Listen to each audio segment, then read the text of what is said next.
Bonjour à tous. Nous allons étudier aujourd'hui la conductivité électrique des matériaux solides. Nous verrons qu'il existe des matériaux conducteurs d'électricité et des matériaux qui ne conduisent pas l'électricité.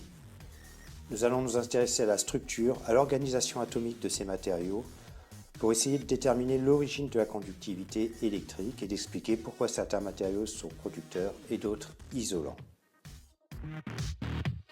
Tout d'abord, nous allons étudier la conductivité électrique de quelques objets usuels, des objets pouvant être constitués de plastique, de bois, de métal. Pour cela, nous réaliserons un petit montage électrique de test.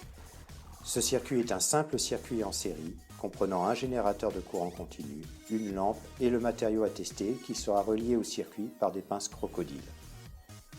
Et voici donc le circuit monté. Le générateur de courant continu, avec sa borne positive au-dessus, négative en dessous. L'ampoule, une lampe qui va nous servir de témoin. Si le courant circule, la lampe va briller. Sinon, la lampe restera éteinte dans le cas contraire. Et nous avons les deux pinces crocodiles entre lesquelles nous allons tester nos matériaux.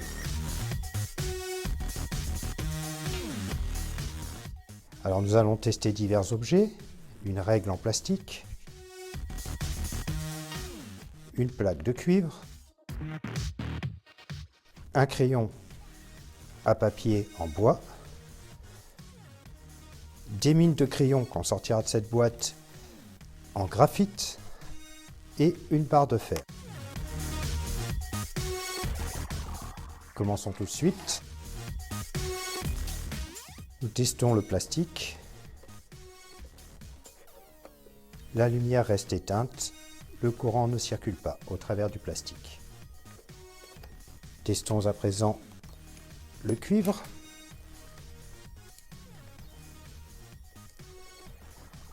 Dans le cas du cuivre, la lumière brille, donc le cuivre est traversé par un courant électrique. Testons le bois, du stylo, du crayon. Dans le cas du bois, la lumière reste éteinte, donc le courant ne circule pas au travers du bois. Maintenant les mines de crayon. Avec la mine de crayon, l'ampoule brille, donc le courant traverse le graphite de la mine de crayon. Testons enfin la barre de fer.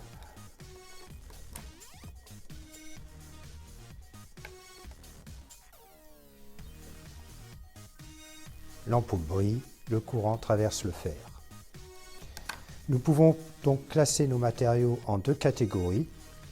Les matériaux qui conduisent l'électricité, le cuivre, les mines de crayon en graphite et le fer. Et nous avons, donc ce sont les conducteurs électriques. Et nous avons une deuxième catégorie de matériaux solides qui ne conduisent pas le courant électrique, comme le crayon en bois, la règle en plastique. Et ces matériaux-là sont dits isolants. Essayons maintenant d'observer plus en détail des matériaux conducteurs afin de déterminer s'il est possible de connaître l'origine de la conduction électrique. Pour cela, nous allons utiliser la plaque de cuivre, qui est un bon conducteur, et la règle, une plaque de plastique. À première vue, ces deux matériaux présentent des caractéristiques physiques très différentes. Densité, rigidité, couleur. Mais nous allons utiliser un microscope électronique à balayage pour étudier la structure de ces matériaux. Un microscope électronique est un appareil d'analyse numérique qui permet d'obtenir de bien meilleurs grossissements qu'un microscope optique classique. Les plus performants microscopes électroniques à balayage offrent des résolutions pouvant atteindre le nanomètre, c'est-à-dire 10 puissance moins 9 mètres ou 1 millionième de millimètre. On peut discerner des détails 1000 fois plus petits que ce qu'offrent les meilleurs microscopes optiques. Mais c'est encore insuffisant pour observer des atomes. En effet, les atomes ont un diamètre de l'ordre de 1 Armstrong, c'est-à-dire 10 puissance moins 10 mètres. On arrive cependant à discerner vaguement leur organisation. Donc voici l'image de la plaque de cuivre vue sur l'écran d'un microscope électronique à balayage. On rappelle que le cuivre métallique est un corps pur, uniquement constitué d'atomes de cuivre, tous identiques. Sur l'image, on devine bien ces atomes, tous de même taille et parfaitement ordonnés. On ne voit que la surface de la plaque de cuivre, mais cette organisation ordonnée des atomes se répète dans l'espace dans les 3 dimensions. Ce type d'organisation, bien ordonnée, est appelée structure cristalline. Tous les métaux ont une structure cristalline. Comparons maintenant avec la plaque de plastique. Rappelons d'abord que le plastique est composé d'un mélange de diverses molécules. Ces molécules sont en général des polymères composés d'atomes de carbone, d'hydrogène, de chlore, d'oxygène et de bien d'autres variétés d'atomes. Les plastiques ne sont donc pas des corps purs, et cela se voit bien sur l'écran du microscope électronique. Il n'y a aucune organisation des atomes, ils sont déjà de tailles différentes, semblant parfois former des petites chaînes. Ils ne sont pas tous jointifs et il existe beaucoup de vide dans la matière. Revenons au cuivre maintenant. Nous allons schématiser ce que nous venons d'observer au microscope électronique pour essayer de comprendre la conductivité. Nous allons pour cela nous inspirer du modèle atomique planétaire de Bohr-Rutherford et des travaux de Chadwick sur le noyau. Nous savons que le noyau de cuivre possède 64 nucléons répartis entre 29 protons chargés positivement et 35 neutrons neutres. Le noyau porte donc une charge globale positive.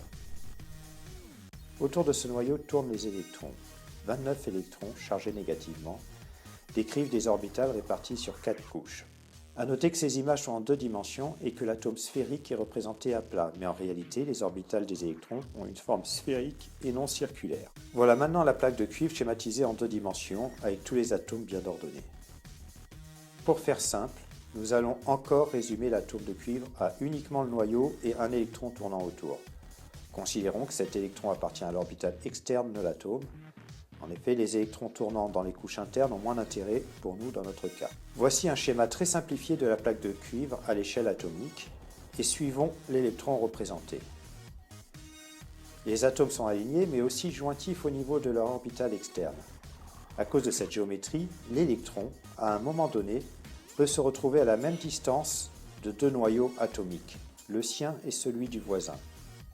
Or, en mécanique quantique, la science qui étudie la mécanique des particules composant les atomes, donc en mécanique quantique, rien n'interdit à l'électron d'aller graviter autour du noyau voisin. À ce moment précis, il y a même une chance sur 2 pour qu'il aille tourner autour du noyau voisin et une chance sur 2 pour qu'il reste tourner autour de son noyau. Mais on va supposer qu'il saute sur le voisin. Il va de là pouvoir gagner un 3e atome et ainsi de suite. Il peut se déplacer en sautant d'atome en atome dans toute la plaque de cuivre. On dit alors que cet électron est un électron libre, car il n'est pas attaché à un noyau de cuivre en particulier.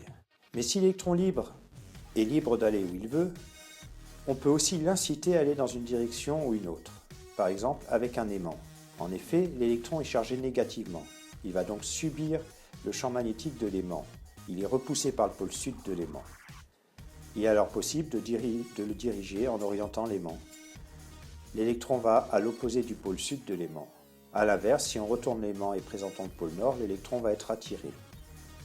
On peut même utiliser 2 aimants, l'un à gauche côté pôle sud, l'autre à droite côté pôle nord, et ainsi on pourra vraiment canaliser la trajectoire de l'électron libre, qui sera à la fois repoussé côté gauche et attiré côté droit. Enfin, on peut remplacer ces 2 aimants par 2 bornes, négatives et positives, d'un générateur de courant continu. L'électron sera repoussé par la borne négative, marquée moins, et attiré par la borne positive, marquée plus.